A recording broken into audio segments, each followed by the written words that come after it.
Hi, welcome to the Me and My Bass series. In this series, I will bore you with some interesting facts about some of the basses I own. I will tell you how I did purchase them and why. Further, I will tell you my opinion about the playability and sound. This time's up, the Steinberger XP 9087.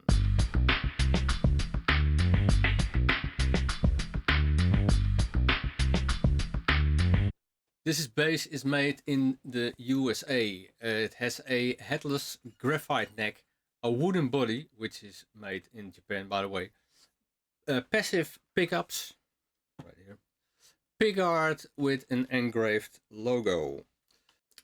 Why did I buy this bass? Back in the 1990s, I did two projects. One was a blues rock type of band, and one was a experimental rock kind of thing.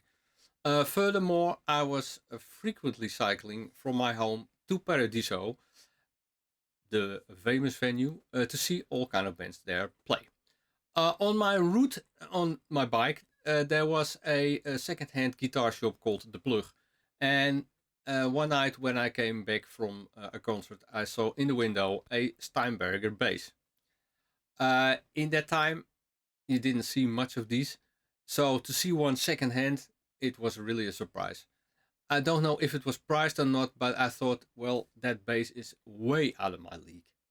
Anyways, I went home thinking, maybe if I knew how I could fund this bass, I would buy it.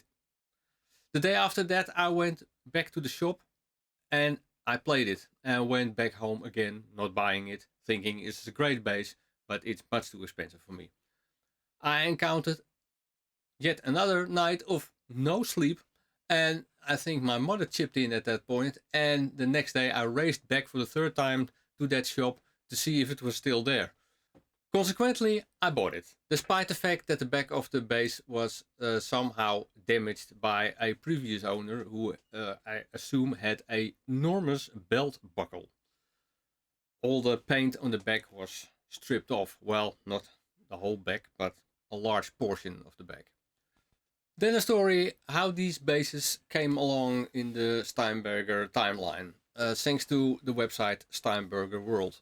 Um, After an early success of the Ls, the one I showed you previously, Ned decided to try and offer a more affordable version of his creation at a price just under $1,000. These new instruments would feature graphite necks, small wooden bodies, and feature the same hardware but less costly passive pickups.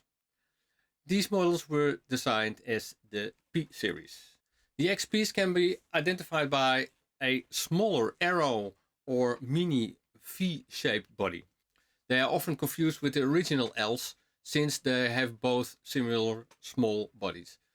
Though roughly the same size, the Ps feature a decidedly angled V or arrow shaped body style and always with a pickguard, which the Ls didn't have. The addition of the pickguard allowed the company to offer different configurations on the same body, which helped to keep the manufacturing costs down.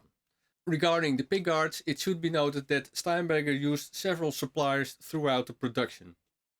The first orders were from WD Pickguard, then in New York, now in Florida, and later went offshore to a Japanese supplier.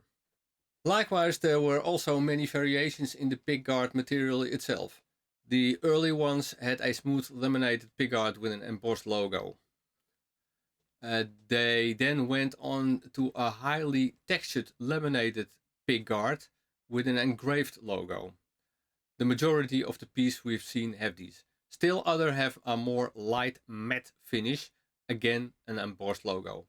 All these are factory originals. The laminateds were usually, but not always, a 3-ply design with the top and bottom layers the same color as the body and the middle layer a contrasting color, usually white.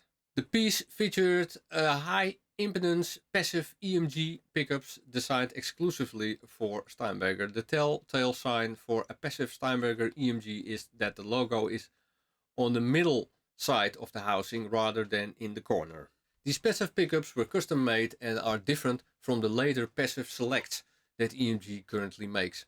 Most instruments also came with passive electronics. Because of this, they don't need a battery at all, so there's no electronic circuit for either the pickups or the EQ. Unfortunately, the pieces were not entirely successful.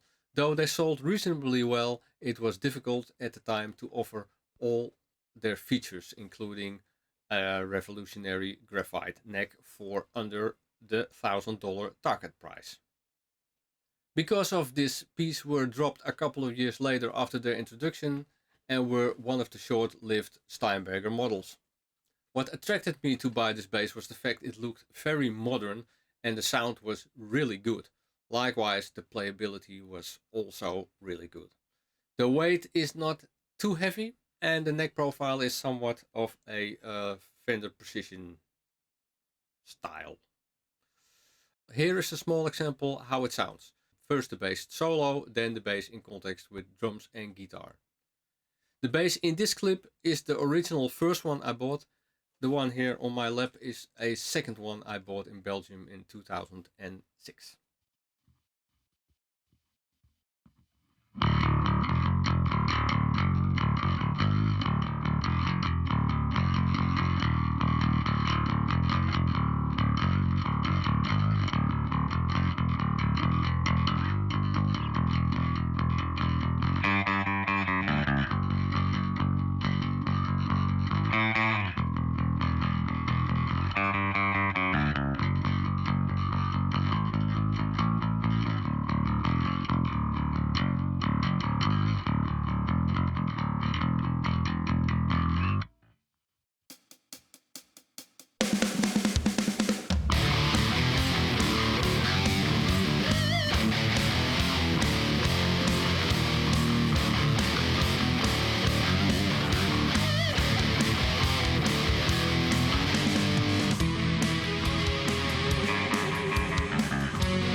The signal flow in this clip was the bass direct into the UAD Apollo Twin with an MPEG SVT simulation running on it. I used the Rock A preset.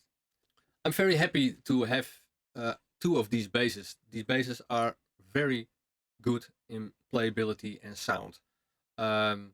It was the first Steinberger bass I owned, so it has a special place in my heart.